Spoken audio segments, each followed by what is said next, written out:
Movin and Groovin with Ellen. It is so good to be back at Bloomington Cable Access TV with the great Robert Parris, sportswriter extraordinaire. After 3 months of going dark, oh my God, guys. So how are you in this wild, crazy world? Can you believe what we are all going through with the orange creature, melanoma, Melania, the Sphinx, as Maureen Down calls her, our so-called First Lady, and the whole gang? I'll get to that in a minute, and Robert will join me after that, but I want to talk about this fantastic winter, said sarcastically. Oh, my God, guys.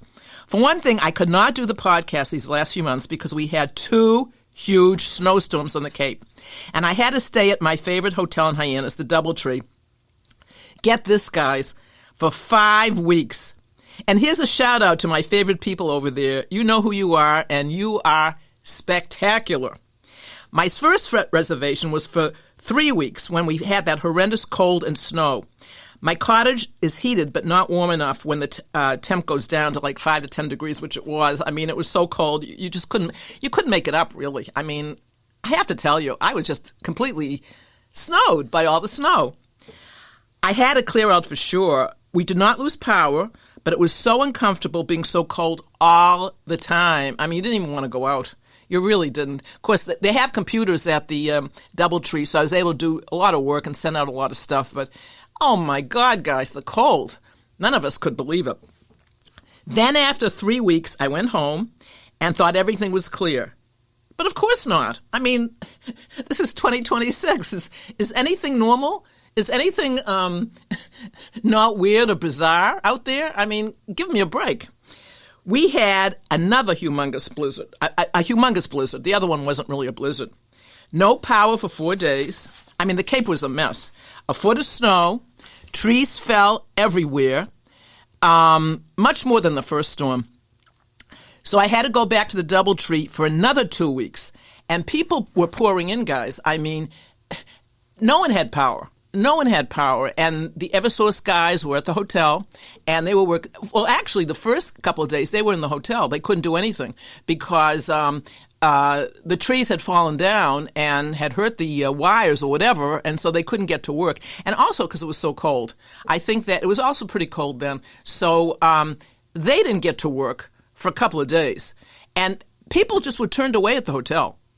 People don't plan. I don't understand it because we all knew a blizzard was coming.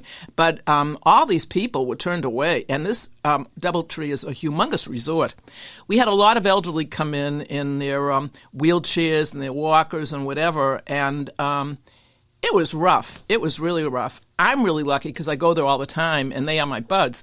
But for those people who don't go and wait till the last minute, they were turned away, and it was quite a time. And actually, the situation on the Cape lasted, I would say, for a few weeks. People were telling me from Yarmouth to Provincetown to Brewster to Chatham, trees were still down long after the storm, had hit. And as far as I was concerned, I had to be plowed like a few times. My guy is great, and he had to plow me 3 or 4 times because I have a quarter-mile road, dirt road, and it was just so slushy I couldn't get home. So all in all, I am so glad to be back to work. I'm so glad to be at the station because you feel so isolated. You really do. I mean, it was just quite a time on the Cape. Now we are okay, although I still have a limb I have to have taken up, have to have a chainsaw come. But my guys did come. I did have a number of trees down, and my guys did come and chainsaw them so I could get back into the house, and everything, knock on wood, seems to be fine. But it was quite an experience, no doubt about that. I have to tell you, though, I did feel like Eloise at the Plaza Hotel, the book by Kay Thompson, the little girl who lives at the Plaza. I love everyone at the Doubletree, but being away from my cottage and my gorgeous lake, Mashpee-Wakeby Lake, it was really hard. Anyway, I finally got home after my road was plowed a gazillion times, the limbs were cut down and removed, and Eversource brought back my power. So I sure hope that you had a better winter than I do. That's the upshot. I hope you're doing great now. So, like you, I got home in March to total chaos in our government. Does it ever end? When will we get smart and get rid of the depraved, vile creature in the Oval Office? How can it be, and I can't believe this, that this deranged horror is not removed? After all, this is the good old USA where we are supposed to have checks and balances, and right now it seems as if we have none. I mean, we're in a war that we didn't even want. And we're going nowhere with it. I mean, it continues day after day with the prices going up, and, well, we're going to get into that in a minute, but how do we have this in the United States of America where we're a republic, and we have a sense of decency, and we are decent people, that this criminal can be in the Oval Office, and I cannot say he's my president, guys. I really can't. The reporters refer to him as the president of the United States. I just can't. Really. If you're going to say POTUS, he's the pedophile of the United States, because it's a disgrace. I am so embarrassed for us. Anyway, with all that, and that being said, we the people are resisting big time, and there's no doubt in my mind that the creature will be gone. But the collateral damage that he has inflicted on all of us and the world is truly huge. People are being killed needlessly all around the world, and here at home, American citizens and immigrants are being killed by ICE and being put in detention centers without legal recourse. And these facilities can be fatal. Detainees have died because the health care is horrific. Or I should say the lack of health care. I mean, it is criminal what is going on in our country right now. And everything costs more. Housing, gas, groceries, health care, child care. Where will it end? I just filled up my tank. I just came up from the Cape to Burlington. I just spent $3.99 at Delta Auto Station here in Burlington and Cambridge Street. $3.99. I mean, it's criminal. It's criminal. It really boggles my mind. Anyway, the third No Kings rally was fantastic. It was on March 28th. It is said that 8 million of us around the world stood up against Trump and his enablers. I think there were more, though, because it was global. I was in Hyannis. It was so cold, but I stayed for an hour just thinking about the courageous people in the Minnesotans who braved the cold every day to stand up to ICE that had invaded their state. I was freezing, but so proud to be there with other great Cape Coders. I mean, it was a wonderful, wonderful time. And people dress up. I mean, you can't believe the costumes. They really. One woman came as a Revolutionary fighter, in the Revolutionary War, dressed up like George Washington with a tri-cornered hat and the whole 9 yards. I mean, it was, the spirit is fantastic. And also, there were tens of thousands at the Boston Common. It was really an inspiring sight to behold. I mean, we are going to get through this. There's no question in my mind, but going through it is such a nightmare. And, of course, there are the Epstein files, which the orange creature is trying to suppress without any success. Epstein was involved in a global operation with many powerful people involved.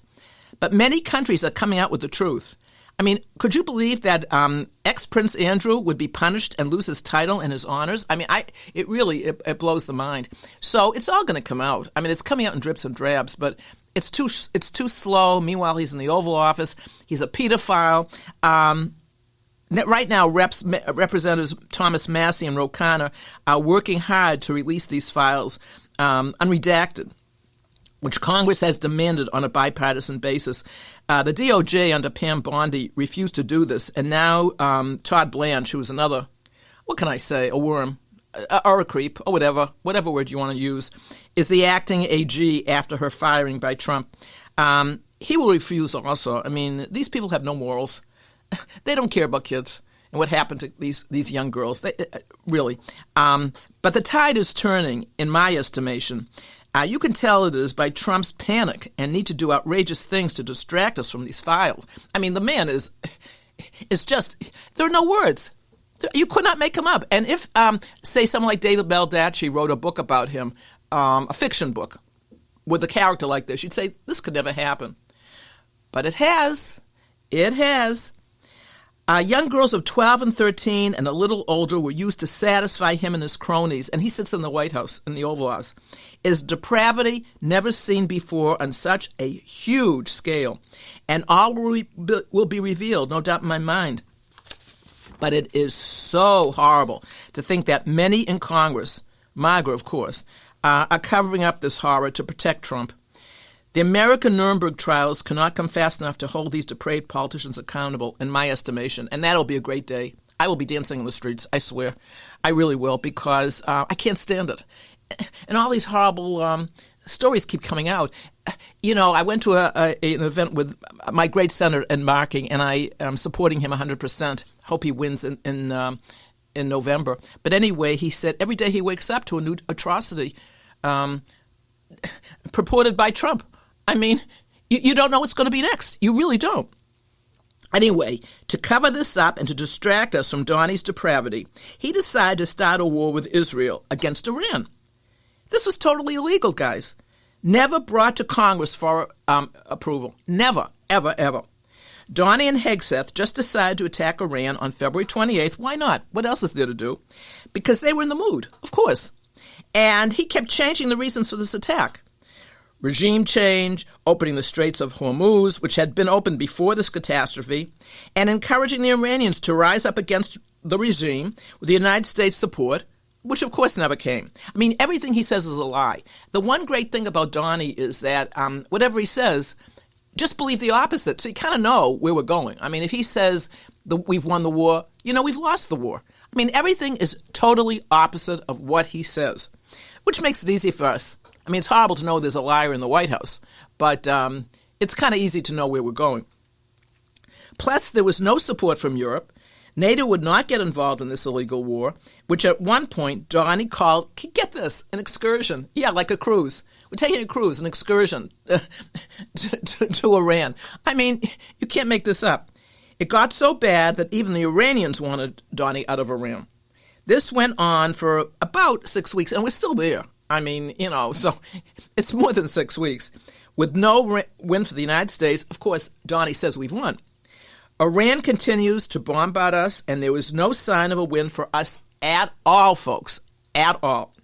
Finally, on Easter Sunday, as Senator Chris Murphy reports, Donnie unleashed perhaps the most dangerous, unhinged social media rant of his entire 5+ year presidential odyssey. Trump promised to destroy all of Iran's bridges and power plants unless the regime reopened the Strait of Hormuz, which Iran had closed to commercial traffic since Trump began his totally pointless and illegal war against Iran. Open the, and I'm not going to say the horrible word. I mean, you know, my father would kill me if I said it on this podcast. He really would. He'd say, Ellen, you don't say those words. But you know what I'm saying. He said, Donnie, open the blank straight, you crazy bastards, or you'll be living in hell. Just watch. The president greeted Easter revelers before signing off on a holy Christian holiday with, you can't believe this, praise be to Allah. Praise be to Allah? I mean, excuse me. As Murphy reports, as soon as Trump published the post, he began to speed dial political reporters to reaffirm his basic promise to start committing mass war crimes on April 7th. And, you know, today is April 22nd, so that's a couple of weeks ago. And then, and of course, nothing's happened yet. Fingers crossed. And then on April 6th, Trump doubled down, saying during a press conference, quote, the entire country can be taken out in one night, referring to Iran, and that night might be tomorrow night. Lovely. Folks, this is a war crime. The Geneva Conventions clearly limit bombing to military targets and some dual-use targets, sites used for civilian and military use. But Trump's promise was not to target power or bridge infrastructure used by the military. He was calling reporters and telling them he was going to destroy every power plant and bridge. That campaign would kill tens of thousands of innocent Iranians who work in the plants and travel on the roads. Folks, that's a war crime. In any event, on Tuesday evening, a ceasefire was engineered between the two countries, Iran and the U.S. And this is 2 weeks ago. But as Ben Rhodes says, and he was a national security officer under Obama, the deal is ridiculous and leaves Iran stronger than before. I mean, folks, you can't make this up. You cannot make this up. The deal opens the Strait of Hormuz. This was 2 weeks ago, so the strait is closed, again. That was opened before the pointless war, but it allows Iran to collect tolls, which it never could before. What kind of universe are we living in, folks? I mean, if this was on Saturday Night Live, you'd be laughing, actually. It could never happen, you'd say. What a great satire. Trump now says, get this, he wants to partner with Iran to share these tolls. You cannot make this up. Then also at that point, Iran was going to split the tolls with Oman. And they see us as a paper tiger. I mean, who wouldn't? You know, it's really ridiculous. Anyway, Robert's just come in, but I have a little more to do. And so we're going to go a little over today, I think, because I have a lot to talk about. Plus, there is now a sanctions relief for Iran. What has happened because of this war? Thousands of innocents, hundreds of children died in Lebanon and Iran for no reason. U.S. troops were killed and wounded. U.S. embassies and bases in the Mideast were badly damaged. Well, the U.S. standing in the world has been obliterated. Obliterated. And hundreds of billions have been spent for this ridiculous war while depriving us Americans of decent health care, child care, inexpensive groceries, lower charges in gas, and so forth. Did I mention I just spent $3.99 for gas across the way? I mean, you can't make this up. And in other words, he's just reducing our quality of life. But there has been good news. Oh, no, I do want to say what Ben Rhodes says. This is a profoundly shameful episode in American history, as it is, just like Trump's so-called presidency. But we have had great news in Hungary. Orban lost big time after being supported strongly by Trump, and Vance is going over there to speak for Orban and try to get him reelected. The handwriting is now on the wall for Trump, folks. No doubt in my mind. I mean, that was a huge victory for democracy.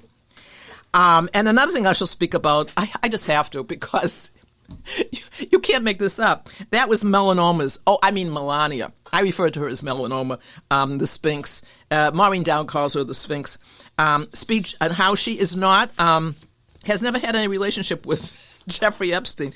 I mean, you can't make this up. She had a big press conference, and she said she's totally innocent of any wrongdoing. I'm laughing. I mean, you can't make these people up, because there are pictures of her kissing him, on the lips, of course. I mean, which I passed around. I just, and the last crazy thing, I have to speak about this. I shall speak about is Trump's going after the Pope. Wow. Again, Vance had the temerity to say that the Pope should not speak about theology or public policy. I mean, excuse me? Trump knows more than he does about it. And of course, the meme of Trump in Jesus' robes curing a patient that looks like Epstein himself. I mean, what can I say? You definitely cannot make this up, and we are living in an alternate universe. So how do we end this? And I'm going to get to Robert in a minute, but I want you to be involved. It's very important. If we're going to save this republic, you have to be involved. Get engaged. You've got to go to rallies. This Saturday, April 25th, there are rallies against Trump. Find out where yours is. Then there's going to be another No Kings rally again, May 1st. Find out where it is. Get out there. I shall be at the Rotary in Hyannis, where I always go. Call Congress. Call your senators. Call your congressmen. Speak out. Vote. Donate. And email. And you can email me at ellenkagan@gmail.com if you have any questions. I'm happy to help and give you some more ideas. Remember this, guys. If you participate, and we're on this together, we shall emerge stronger than ever from this nightmare. But you must be intrepid and fight, fight, fight. And Trump's going to get his. The whole gang's going to get theirs. But you got to be involved. Okay, so that's my big thing for today on my own, because here's the great Robert Parris. Robert, Hey, good to see you, Ellen. It's great to see you. I've missed you, Robert. I really have. So tell me, I just talked about the snowstorm. Yep. So what was your great experience, Robert? I felt like the whole winter was bad, only because I'll say that because the snow was just a lot and it just kept piling up January, February, just like it wouldn't end. I'm like, the winter's never going to end, but now we're in April.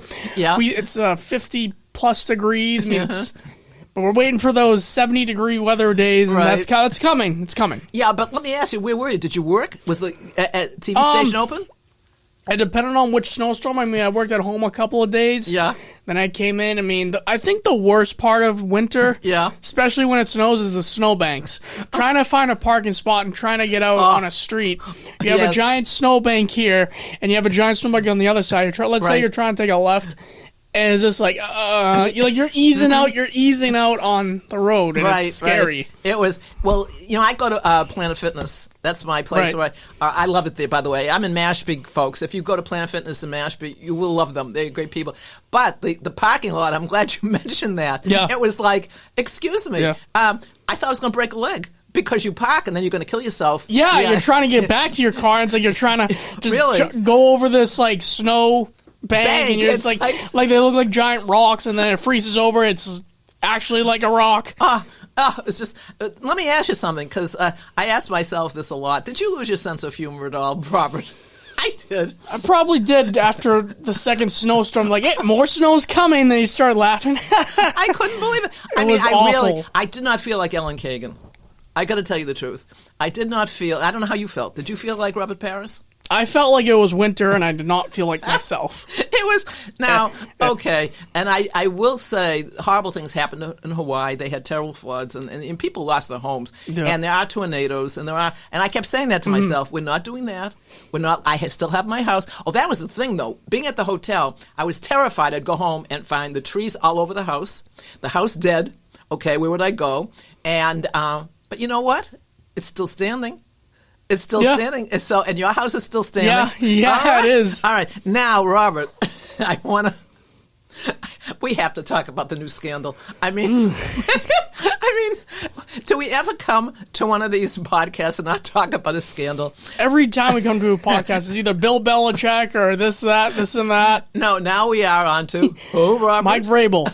Did you watch his press conference yesterday? Yeah, he just seemed like I just don't want to. I'm just here to say that this happened. Well, I'll take no questions. I have to tell you what he said, because as a woman, I was on the floor. I don't know if you were on the floor, but he's out there, big as brat, and he's still got his job. She doesn't. Okay, both married people, and he says with all seriousness, I have had some difficult conversations with people that I care about. Positive and negative. What do you think his wife would think she was negative? Oh, yeah. Oh, definitely. Definitely. Where do they get the chutzpah to stand in front of people and think we're stupid? You know, Robert, I want your opinion on this, Robert. It's the press. They think the press is stupid, and they're not. It's we know what you did. We just won't want to try to make you look bad because you're a head coach. But again, they might try to make it look bad. And you're a scumbag. Yeah. Really, Mike. I had faith in you. You were winning all these games. Of course, I have to say that Robert Kraft is a Trumper. Yep. Big time. And he was at the documentary, Melania documentary, with his new wife, who's a doctor in New York, and she's on the board of the Kennedy Center. How can you even want to be on the board of the Kennedy Center? All right, that's number one. Remember his little massage parlor episode that he got off? So I would say Mike Vrabel is in good company with Robert Kraft. Yeah, that's why Robert Kraft's not saying anything. It's like, exactly. Oh, no, he tried to, I don't know if you read this, he tried to suppress this from the press. Did you read that? No. Oh, yeah, I read that. Folks, yesterday was the press conference. Right before we did the show, I couldn't believe how lucky we were, because there he is standing big as life talking about, he's had these conversations with positive and negative. But the thing that really disturbs me, and I think men feel the same way, why did she lose her job? I mean, both of them are married. They're at this resort holding hands by the pool. Okay. I mean, you can't make this up. I have to say this life is... it's getting to be too much for me, Robert. It is getting to be too much for me, Robert. Again, it's the Patriots. You knew there's going to be a scandal either way. Well, of course, we haven't heard about Belichick and his girlfriend. They're still together, I think. But anyway, the point is that she lost her job. Yeah. Why? I don't get it. Why should she? She's a reporter for the NFL, and she's working for this magazine called Athletic, which I never heard of. So she quit her job. Because the pressure was horrible. The press was going after her. She was really forced out. Why should she have to, step down? I don't get it, Robert. And he's still there. Why, Robert? Bad reputation. Well, I also think the men are saying this. I haven't seen too many women say it. Of course not. But he's a coach, and he's necessary for the team. And he's not even being investigated by the NFL. No. Yeah. What is this picture? I mean, what is wrong with this picture? The man... She's stupid. He's stupid. They're equal as far as I'm concerned. I don't care who has what job. What do you think, Robert? You're my guru in this. I think the NFL is the NFL. I'll say it before. I mean, if they want to screw with the Patriots, they did it in 2007 saying Spygate, and that was Eric Mangini with the Jets. And what did he do? Do you see him having a job? No, because he basically just exposed the NFL that year. It's so sexist. Saying that... If Patriots record practices, everyone else records practices. Yeah, absolutely. So that's why he doesn't have a job. Yeah. Mike Vrabel, the NFL, they don't care. That's kind of like his personal stuff. If Mike Vrabel came out and said, "Hey, we actually we know everyone's plays in the NFL. Yeah, they're going to get rid of him immediately. But this is basically personal stuff. I mean, like, that's nothing. I mean, yeah, she works for... She does report on the did report on the NFL, but it's not like they went into the NFL and said, like, we're exposing this. You know what I mean? It's like so why should she step down then, Robert? That's what I'm saying to you. She's probably getting loaded with questions and probably she can't answer. Yeah. And just trying to make maybe she's trying to save his job. I don't know. I mean, well, all I know is they're both stupid. They're both really stupid. Because my whole thing is, Robert, folks, I know you're dying to hear what I think, but this is what I think. If you want, this is the same with Clinton in the Oval Office. Oh, yeah. Doing that in the Oval Office. If you want an affair, hey, more power to you. Go to a hotel. Be discreet. I saw a clip. Yeah. This is way back. I was really, really little. Right. Do you remember when the press or someone interviewed Clinton, and he said, I did not have sexual relations with that woman. And then months later, he actually came out and said, like, oh, yeah, I did. So it's just like... Well, no, when he said that, I said to someone, yeah, of course he did. Yeah. I mean, he's as guilty as sin, but I don't care. Yeah. Go to the Four Seasons Hotel, you're President of the United States, go with your Secret Service, go with Monica Lewinsky, and do it in private. You don't do it in the Oval Office, guys, because people are gunning for you. Yeah. So it's the same with these people. Why didn't you just go upstairs to the room? And they weren't thinking. They probably thought, they were not. Yeah, well, all I know is the younger I get, because I just had a birthday, folks, and I get younger. Happy birthday! Thank you. Happy birthday, two more. Happy birthday, two more. When was it? It was Sunday, April 19th. Happy birthday! Thank you. And it was a great time. I really had a great time. And lobster? No. I got a lot of gift cards. And it was they're great. I got one for Panera at $25. Oh, that's good. And then on top of that, I mean, folks, Ellen is just so lucky. I got a birthday free bakery thing there. So I got a cinnamon roll. Wow. And I went and had a humongous lunch there yesterday. And I had a $75 gift certificate from my family, my sister, at Chico's. So I was in and out of that store. What's Chico's? It's a woman's retail store. Oh, okay. Yeah, in Mashpee Commons. So I was very busy buying stuff. In fact, this necklace is from Chico's, but not for my birthday. Oh. Okay. But anyway, nice. So it was a great birthday. But I'm getting younger and younger, and I'm saying to myself, why is everyone so old and doing these crazy things? Because, guys... You can't be happy when you do these things. I mean, that's the end game. You really can't. Simple, folks. Simple. All right. Simplicity, Robert. Simplicity. That's my motto. Okay. Now, you mentioned a great restaurant that you love, Beverly Depot. Yeah. So what is that? No. I want to get into what did I bring in today, Robert? Donuts. And what did you say to me when I said I was going to bring them in? I said, I forget what I said. You said, I think I'll try it. Think I'll try it. Because I don't think you have donuts ever, do you? Not really. We're going to open the box right now, folks. They're all chocolate. But I know we can't eat food in here, so... Oh, we can't eat food in here? Oh, that's awful, Robert. That's awful. Well, we're going to eat in the kitchen in a minute. We will eat in a minute. In a minute. But I bought... let's... These are delicious. They're Boston... 3 Boston cream and 3 sprinkles, chocolate with sprinkles. Yeah. And they're all delicious. They're gorgeous. And we're celebrating my birthday. Yeah. What were you going to say? How can you not like a donut? Because if you do not like a donut, you're not my kind of person. Unless you are allergic to certain things within the ingredients, then that's different. But it's like a donut. It's so good. Oh, absolutely! It just does something to your whole metabolism. Yeah, it's just like it's delicious. Sort of. Oh God! And you know who's going after Dunkin' Donuts? Who? You know who? Oh, is it Robert Trump? F. Kennedy Jr.? Oh, yeah. He's trying to say they're not healthy. Someone who works for Trump. Excuse me. Give me a... Anyway, all right. So now, you like the Beverly Depot. Yes. So how that came to be is back... So there's a place called The Hardcover up in Danvers. Right. That closed down because Costco bought them out. And Excuse me, I just want to continue. Yeah. We're going over time today because we haven't done this in 3 months, and we're just here having a good time. Yep. So we may go to 40 minutes. We're going to see how we feel. Yeah. Okay. Go ahead. So there was a place called The Hardcover. It's really, really good. Yeah. And Costco bought them out. Yeah. And basically tore down the whole building, and they're just going to make more parking spaces. It's just like, okay, why are we making more parking spaces? But anyways, okay, that was torn down. They have a sister restaurant called the Beverly Depot. Now, you're probably wondering, why is it called the Beverly Depot? Is it by the Home Depot? Is it by Restaurant Depot? No.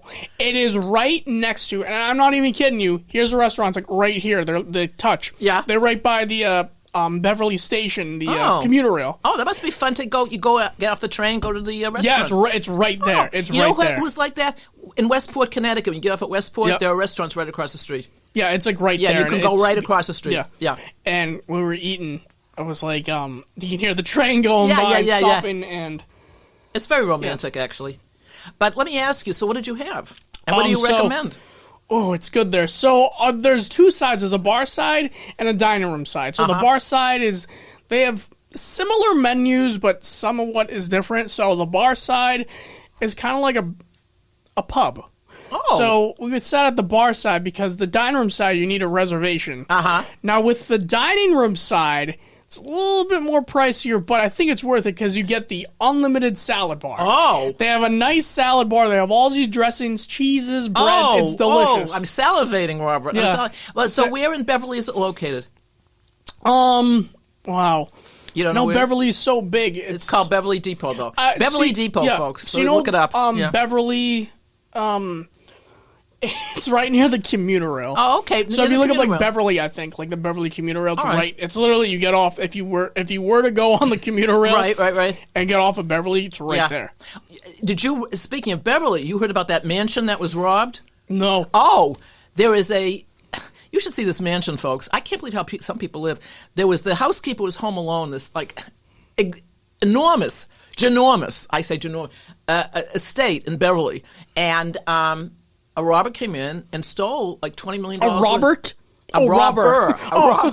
R-O-B-B-E-R. Came in, tied her up, and stole like $20 million worth of stuff. First of all, I can't imagine having $20 million worth of stuff in my house. No. Because that's just... I'm more of a Pottery Barn person. Insane. But anyway, and it was horrible. She was, obviously terrified. And he got away with all this stuff. So that's just an aside about Beverly. Just an aside. Now we have to talk about... I laugh because I can't believe them either, the Red Sox. Do you want to talk about the Red Sox? We can talk about how bad they are. Well, it's a roller coaster. You win a couple. They won on Marathon Monday. Yeah, great weather for a Marathon it was Monday. Fabulous, but it was a little bit cold. Yeah, better than rain and better than snow. Oh yeah. Or it could be like 90 degrees, and the runners don't like that. But, right. But again. Average day for April. Oh, it was you don't know nice. if you go rains. Yeah, so average day for April. Right. They won against the, I think Yankees? I know they lost to the Yankees yesterday in a shutout. A shutout? What was the score? I didn't see that. Was it like 3-0? I'm going to have to look up. Shutout. Oh, you look it up. Oh, God. Folks, the Red Sox, it's like they win and then it's a roller coaster ride. And, they were talking in the... 4-0. 4-0, folks. Are you as depressed as I am? It's really... I just can't... It's how I used to feel about the Patriots when they lost for 4 years. They're last place in the division at 9-14. The Red Sox lead, complete opposite, 14-9. The Yankees. Oh, well, someone was writing about this. Now, do you know anything about this? See, I'm not a big Red Sox. I'm not a big sports fan. Right. But I like the emotions behind it. I like the people. I like to see what's going on. And my big question mark, just to kind of digress, is what is really Tom Brady doing now? It's like, I can't figure that out. But anyway, what about this, I don't know how you pronounce his name, Isaiah Kiner Falefa? Do you know him? No. Oh, he was written about that. He was doing really great, and then he did horribly, and then he won the game for them. So this is how they do it. It's like, great. Not good, great, not good. It's just like, again, like a... it's depressing. Up, down. It's depressing. Okay, let's see what else. I'm curious to see what they wrote about last night. Well, folks, it's the Yankees again. And I remember when Steinbrenner used to own the team. Oh, and it's like there's no cap space, so it's just like you got everybody that they won. No wonder they have a bunch of World Series. Oh, well, we mentioned Steinbrenner. Do you ever watch Seinfeld? Oh, yes, yep. George. But they never show his face. No. It's really... He must have let them use his name. Yeah, but not as like... Yeah, because it is really hilarious. Yeah. All right, last question. Last subject, I should say, folks. What about what's going on in Burlington High School sports? Wow, so we have lacrosse, we got tennis, we got baseball, we got softball. A couple teams are playing this week because it's April vacation, so they're playing like early in the morning. Some teams are not. Volleyball's not playing. Yeah. Tennis isn't playing. So when did they start playing? They started playing around, the first week of April. Oh. And it was interesting because that first week of April, there was a bunch of teams that didn't play, like baseball, softball, tennis, because it was just raining. Oh. So it was just like, that's really the only thing that's really going to stop these teams. Right. Is just like you're playing outside, but again, unified basketball. They have a unified basketball team that's going to start next week after April vacation. Right. They play indoors. Volleyball, they play indoors. Everybody else plays outside. It's just like, if it's down, I've done a track meet where it's like raining. Not like downpouring, but like just steady rain. Yeah, they still have it. Yep.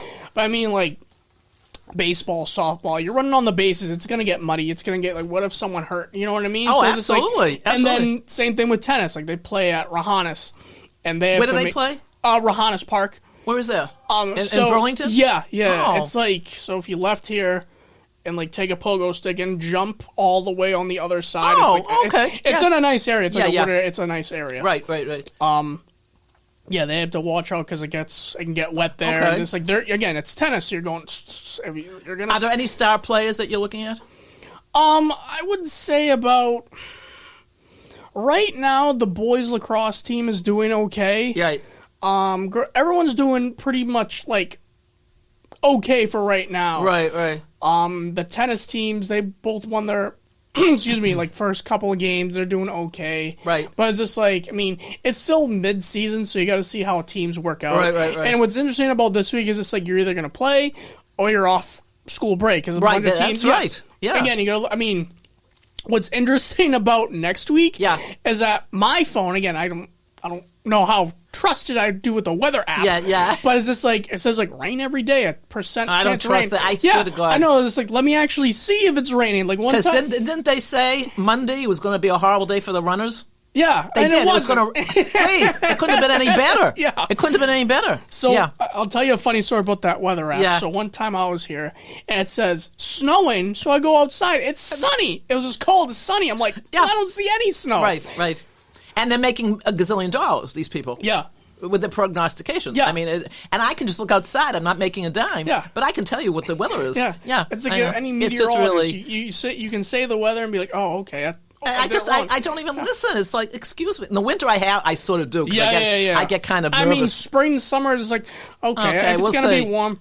It's just like, but it's mostly like winter. Like fall's like, no, okay, it's going to be chilly. Right. Winter's different because it's like, it's going to snow at this time. You know what I mean? Like, I definitely pay more attention to the weather in the winter because of snow. Mostly snow. And then like, I live in the woods and the trees. It's like, please don't let them fall down. Yeah, because it probably piled up. It was just like, also, I didn't mention this when I was talking about my experience. My transformer broke. God! And the guys came, and I'm there because I know I have to be there. And they're saying, well, it's going to be horrible for you. They were just so horrible. But we managed to fix the transformer. And I'm saying, oh my God! But they did, and it was just. I'm hyperventilating, Robert, as we speak. I'm hyperventilating because it was horrible. Anyway, we're coming to the end almost, folks. And, Robert, any words of wisdom for the audience, something to keep them going in this nightmare of an administration, of a time when we all say, I can't believe it. Anything you want to say, Robert, that would give people hope? Stay positive. Everything will be all right. I agree, actually. It's just that, every day, as Ed Markey says, it's another atrocity you couldn't make up. Yeah. So, what hole are we going to get ourselves into this time? I mean, I just paid $3.99 for gas, Robert, and that's not diesel. It's right across the street, that Delta place. Yeah. And all right, but we're going to end on a very positive note, aren't we? Yeah. Okay. Let's sing goodbye, farewell. Okay. Goodbye, farewell, auf Wiedersehen, goodbye. Bye, folks. Bye. See you next month. See ya.